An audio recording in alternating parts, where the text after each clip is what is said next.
I mean, listen, they're playing good basketball, and you got to keep them in the rear view. They got LeBron James, so you're always going to have that little fear factor with the Lakers. Am I worried? I'm not. I just feel like the Suns have to worry about what they got to worry about. Hank McCoy.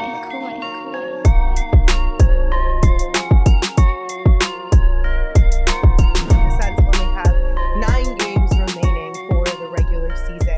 Let's talk about maybe who we're a little bit concerned about when it comes to staying out of the play-in tournament, or where we fall maybe within the play-in tournament, and people who maybe we're not so worried about either. Okay. So we'll start by taking a peek at the remaining schedules, how we think they'll fare, and we'll start with the Lakers, who are currently 9th in the Western Conference standings.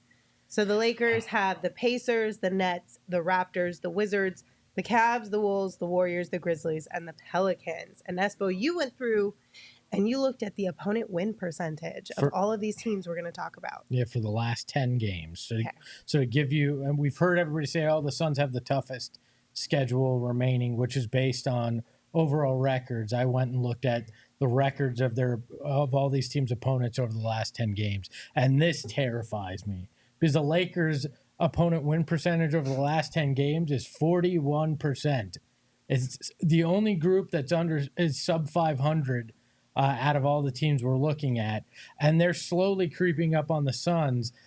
A world where the Lakers move up significantly would not shock me based on who they play and how weak that schedule is. Yeah, so the Lakers right now are 2 games back from the Suns and a game and a half back from the Kings. And the Kings are in 8th and the Suns are in 7th right now. Yeah, and the Lakers have been playing well recently. They're 7-3 in their last 10. It feels like Spencer Dinwiddie is helping them figure things out a little bit. Their offense has actually been, I think, top 5 since the All-Star break or something like that. So they've been playing pretty good basketball recently. They do have a little bit of ground to make up on the Suns, but the rough part is like that they own the tiebreaker head-to-head over Phoenix. So Suns got to finish with a better record than them right now. I think they still have a solid chance to do that because when you're looking at remaining games, Lakers only have 10 left. We only have 9 left, so there's not a ton of breathing room there. But, I mean, just going through those 10 games, Pacers, it could be a tough one, but Nets, Raptors, Wizards, those are all pretty automatic. The Cavs have been banged up. The Wolves are missing Cat, even though they've been playing pretty well since he went out. The Warriors, I don't know what to expect from them. Grizzlies, automatic W, and you hope for a Pelicans win out of that group. Well, and you think the Cavs would be challenging, but they're 3-7 in their last 10. They're struggling. Yeah.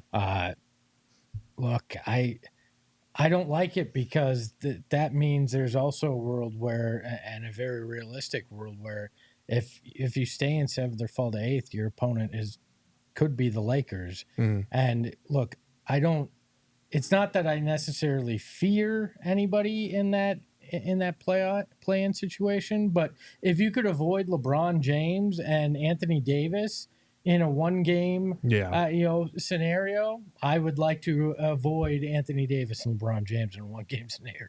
No, I get that. But I think looking at those 10, or those 9, I think the Lakers go like 6-3 over that stretch. I think they lose to the Warriors. I think they lose to the Wolves, the Pelicans, and there's probably one random loss that gets sprinkled in there, like the Warriors. I think they go 7-2. But Flex, where are you sitting when it comes to the Lakers? I mean, listen, they're playing good basketball, and you got to keep them in the rear view. They got LeBron James, so you're always going to have that little fear factor with the Lakers.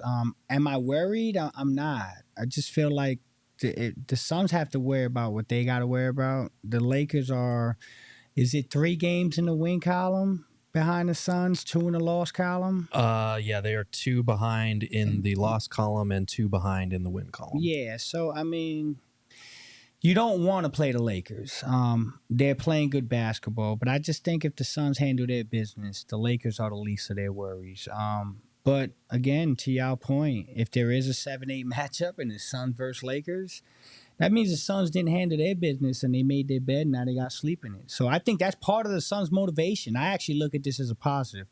I think you go into these next games and you know who's behind you and you're like, all right, mess around and that's what's behind you. And so that's more motivation for a team that has proven when they're motivated, they play better. So, yeah, have that boogeyman behind you. I kind of like it.